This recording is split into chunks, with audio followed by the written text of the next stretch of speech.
Bismillahirrahmanirrahim. Assalamualaikum warahmatullahi wabarakatuh. Alhamdulillahirabbil alamin. Assalatu wassalamu ala asrofil anbiya'i wal mursalin wa ala alihi wa ashabi ajmain.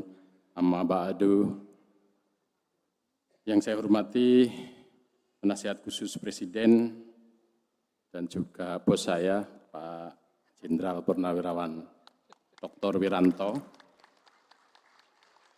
Bapak Kepala Badan Pembina Harian, Pak BPH, dan juga Pak Menteri, Profesor Abdul Muti yang hari ini berhalangan hadir. Kemudian juga Ketua LLDikti Wilayah 3, Bapak Dr. Henry Togar Hasiluan Tambunan. Yang saya hormati juga pimpinan Majelis Pendidikan, Penelitian, dan Pengembangan Pusat Muhammadiyah yang hari ini diwakili oleh Profesor Zainuri, Pak Rektor, Profesor Dr. Ma'mun Murad, dan para Wakil Rektor, Ketua Senat, senior saya, Prof. Azhari, dan Wakil dan seluruh jajaran, juga para Profesor kolega saya yang hari ini dikukuhkan, Bu Dekan dan Wadek, dan seluruh kawan saya yang visip di pojok tanah yang tadi tepuk-tepuk, keluarga saya dan kolega saya yang tidak bisa saya sebut satu persatu. Tentu hari ini pertama marilah kita ucapkan puji syukur kehadirat Allah Subhanahu wa taala, kita diberikan kesempatan hari ini bersama-sama untuk menghadiri acara orasi ilmiah dan pengukuhan saya dan ketiga kolega saya menjadi guru besar di Universitas Muhammadiyah Jakarta. Bapak Ibu sekalian yang saya hormati, saya akan membawakan satu judul orasi ilmiah yang terkait dengan masa depan Indonesia. Yang saya beri judul dari variabel nilai ke variabel kebijakan, pengembangan soft power menuju Indonesia Emas 2045.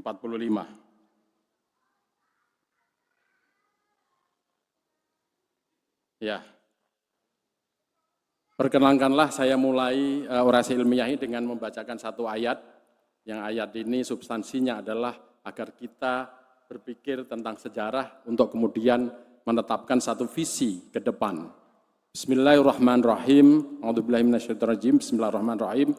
Ya ayyuhalladzina amanu taqullaha faltanzur nafsum ma qaddamat lighad wattaqullaha innallaha khabirum bima ta'malun. Wahai orang-orang yang beriman, bertakwalah kepada Allah dan hendaklah setiap orang memperhatikan apa yang telah diperbuatnya untuk hari esok dan bertakwalah kepada Allah. Sungguh Allah Maha teliti terhadap apa yang kamu kerjakan. Bapak Ibu sekalian, motivasi saya membawakan orasi ilmiah ini karena satu realitas dan satu kenyataan bahwa nanti Indonesia akan memasuki tahun yang satu abad atau disebut Indonesia Emas. Nah, kita pemerintah sebelumnya sudah menetapkan satu visi bahwa Indonesia Emas nanti SDM-nya unggul, hidupnya pluralis, berbudaya, religius, dan lain sebagainya, termasuk mandiri, berpengaruh di Asia Pasifik, termasuk juga aparatur pemerintah yang bersih dari korupsi, dan infrastruktur yang merata dan menjadi barometer pertumbuhan ekonomi dunia. Nah, dari visi itu kemudian Bappenas pada tahun 2023 menetapkan satu indikator kalau kita ini mau menjadi Indonesia Emas, maka disinilah syarat-syaratnya. Pertama, kemiskinannya harus 0%, ya. Pendapatan per kapitanya harus 23.000 sampai 30.000 US dollar per tahun. Kemudian kita harus mempunyai pengaruh di dunia, di regional maupun internasional yang disebut sebagai Global Power Index, yaitu di 15 besar, dan daya saing SDM, saya kira ini relevan karena kita di dunia pendidikan, ya, harus ada di posisi 0,73, dan juga termasuk pengurangan zat emisi gas rumah kaca, ya, berada pada 50,50%. Prediksi ini bukan mimpi di siang bolong, Tetapi karena memang ada satu proyeksi-proyeksi dan realitas yang kita bisa jadikan sebagai satu dasar dari proyek dari mimpi tadi, visi. Pertama, ada proyeksi dari lembaga Goldman Sachs ya, bahwa Indonesia nanti pada tahun 2045 akan menjadi satu dari 7 negara dengan ekonomi terbesar bersama China, Amerika, India, Jerman, Jepang, dan Inggris. Ya, ini proyeksi. Ya. Nah, proyeksi ini juga tentu bukan omong kosong, karena kita ini kaya akan sumber daya manusia dan sumber daya alam. Nah, sumber daya manusia misalnya nanti pada tahun 2035 kita akan mendapatkan limpahan demografi, apa yang kemudian sering disebut sebagai bonus demografi, di mana penduduk Indonesia akan berjumlah 305 juta jiwa. Ya. Nah, disebut bonus karena ini nanti adalah usia produktifnya 60% dan ini akan nanti menjadi penggerak dari pembangunan nasional. Ya. Yang selanjutnya kita juga kaya terhadap sumber daya alam dan saya kira ini kita sering diajarkan bahwa Indonesia itu kaya raya, memang itu benar ya. Misalnya kita menyumbang 60% dari total produksi nikel dunia. Kawasan hutan tropis kita 9 juta hektar berada pada posisi ke-8, satu tingkat lebih dari India. Ya. Kemudian wilayah teritori kita laut itu potensi laut kita ini 2/3 dari teritori kita dan kekayaannya ini ada hitung-hitungannya itu sekitar 20.000 triliun per tahun kalau dikelola. Jadi kalau kemudian ada dulu seorang ilmuwan yang mengatakan bahwa kita ini bisa pensiun gratis itu sebenarnya tidak ada salahnya ya. Nah, ini dari perikanan, wisata, energi, sampai dan lain sebagainya. Tapi tentu visi kita ini dihadapkan pada satu realitas yang saya kira sangat menantang karena memang realitas yang kita hadapi sekarang ini masih jauh dari visi apa yang tadi kita sampaikan. Misalnya di bidang kemiskinan, itu saat ini kemiskinan kita di posisi 8,5%. Jadi syaratnya harus 0%. Berarti dalam 20 tahun harus kita selesaikan 8,0% ini. Pendapatan per kita masih jauh. Sekarang 5.200 US dollar per tahun. Jadi kalau istilahnya mau Indonesia emas 23.000. Kita selisihnya 25.000 selama 20 tahun. Jadi roadmap kita per tahun ini harus 100 juta. Ya, 100 juta rupiah. Pengaruh Indonesia juga masih jauh, ya. Syaratnya tadi 15%, sekarang posisi kita di 61%. Ya.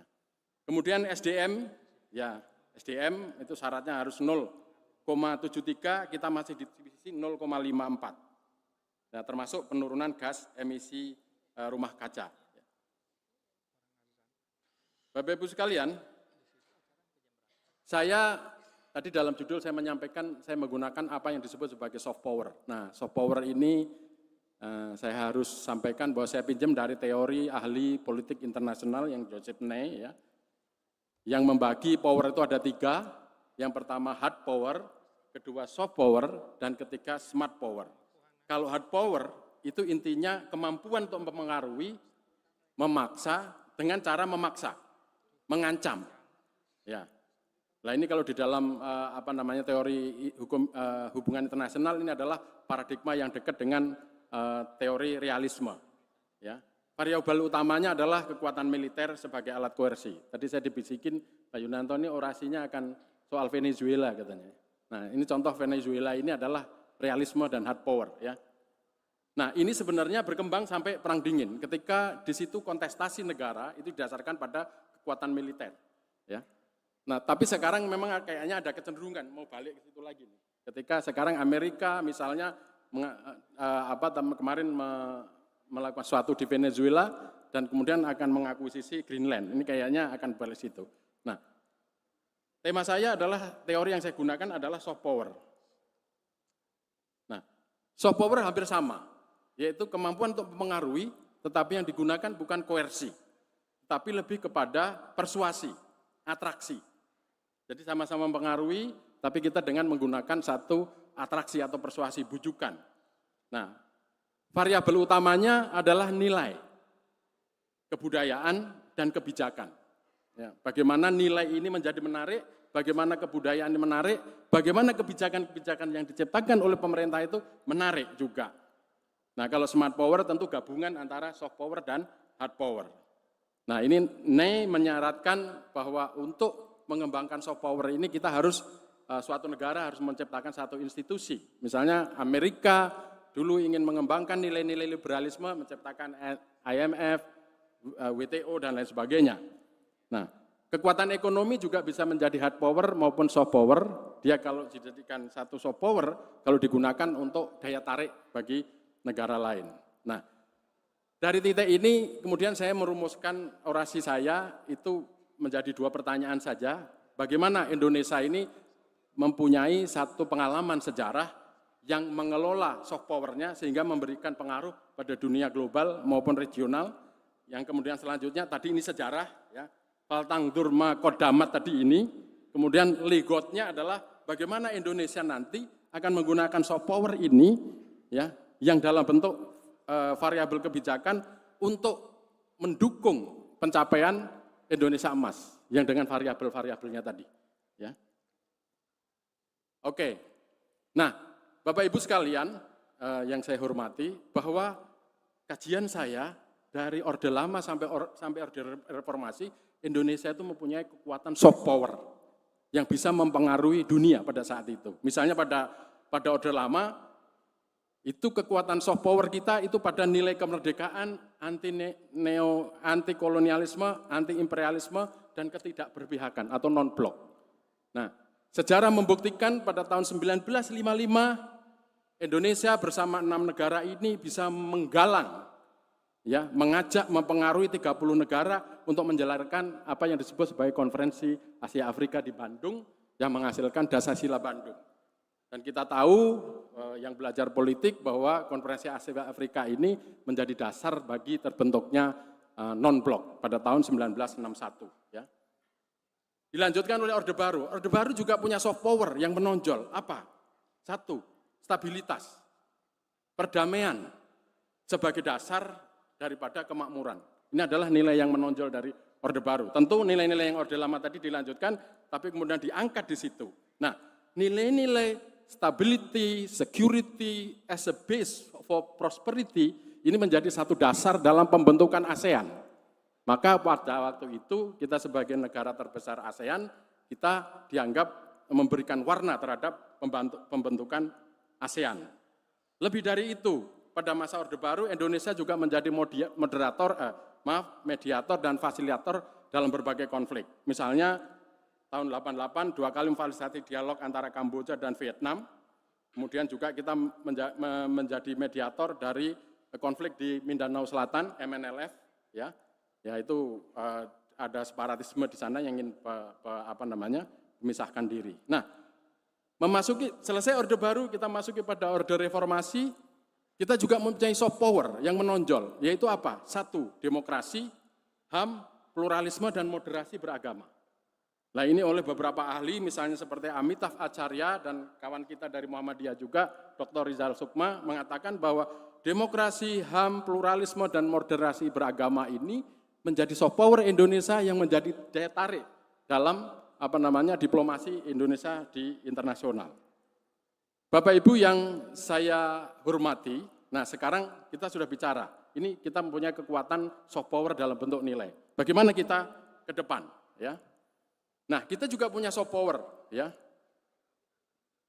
Pertama, Indonesia harus tetap konsisten melanjutkan nilai budaya tadi yang sudah berjuangkan, tetapi memang tantangan kita ke depan tidak cukup hanya dengan nilai budaya, ya kan, stability sebagai dasar daripada prosperity. Tantangan Indonesia, ya, yang harus dihadapi adalah ini, menuju pada Indonesia Emas, yaitu pengembangan sumber daya manusia, laju pertumbuhan ekonomi, perbaikan tata kelola, dan transformasi kehidupan sosial.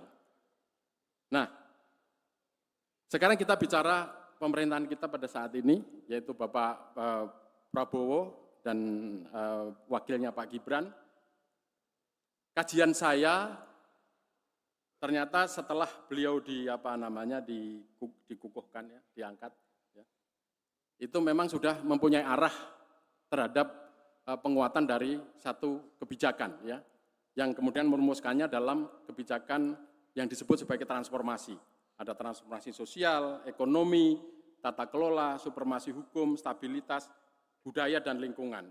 Ya, sosial kaitan dengan SDM, kesehatan, ekonomi kaitan dengan PDB, pariwisata, pengangguran, kemudian tata kelola kaitan dengan pemerintahan yang lebih efisien dan efektif, akuntabel, ya, dan kemudian supremasi hukum, kita akan tingkatkan pengaruh Indonesia di dunia internasional dan juga diplomasi aktif di G20 dan lain sebagainya.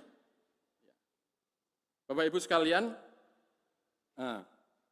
tetapi memang dalam mengimplementasikan transformasi itu kita menghadapi beberapa tantangan atau permasalahan. Ya. Misalnya dalam masalah transformasi sosial, kita menghadapi masalah yang kaitan dengan kesehatan, penyakit, stunting, pemerataan layanan kesehatan, ini saya highlight saja. Dalam bidang ekonomi, kita masih mengalami masalah pelemahan daya beli, dominasi sektor informal, rasio Gini kita masih juga middle, artinya masih ada ketimpangan di situ, pembiayaan UKM, ya.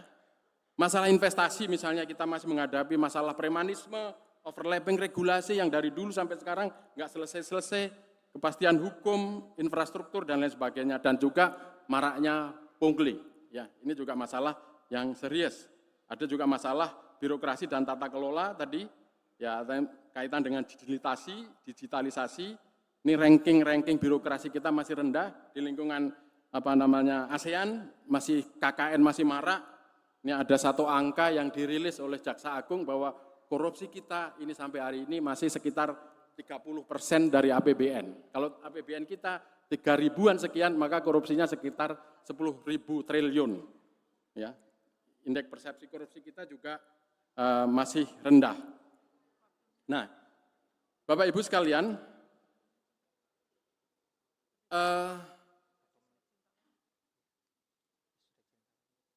tadi saya sampaikan bahwa arah kebijakan strategis kita sudah benar. Maka sekarang yang penting adalah bagaimana rencana strategis itu bisa diimplementasikan. Nah, kalau gitu kemudian maka kuncinya adalah pada leadership, political leadership, kepemimpinan politik, ya, baik dari presiden, legislator, kepala daerah yang barusan 1 tahun ini terpilih.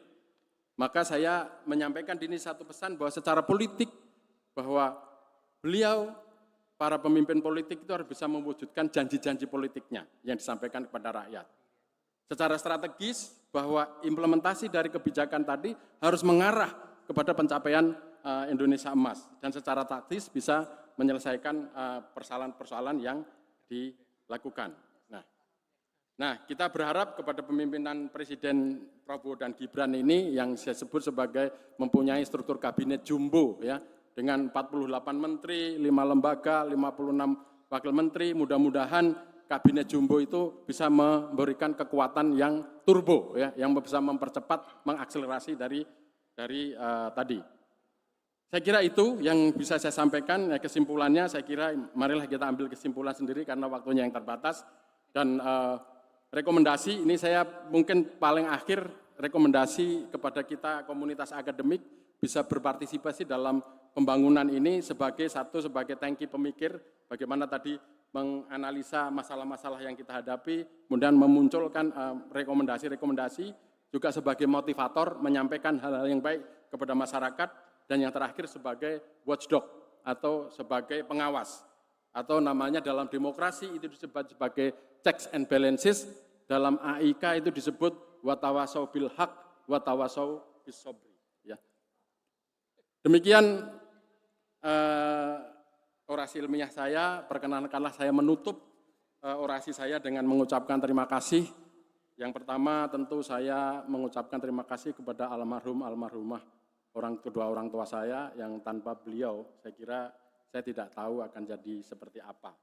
Yang kedua keluarga saya, istri saya Dr. Anda Budi Trisnawati yang sudah berbagi dan memberikan waktu saya untuk meniti akademi. Anak-anak saya yang dengan sabar waktunya terdiskon, sama cucu saya juga ada nih hari ini, saya sudah punya cucu ya yang hadir bersama saya. Ya. Dan selanjutnya saya terima kasih bil khusus kepada Pak Wiranto. Saya bersama beliau sudah 3 periode yang memberikan saya kebebasan. Ini saya matur nuwun Pak Wiranto ya, sehingga saya menjadi profesor nih. Ya. Dan tentu seluruh sivitas akademika UMJ dari BPH sampai Pak Rektor yang juga kolega saya di FISIP nih Profesor Makmun, Bu Dekan, Profesor Epi serta Wakil Dekan dan seluruh dosen-dosen yang saya kira hadir ya.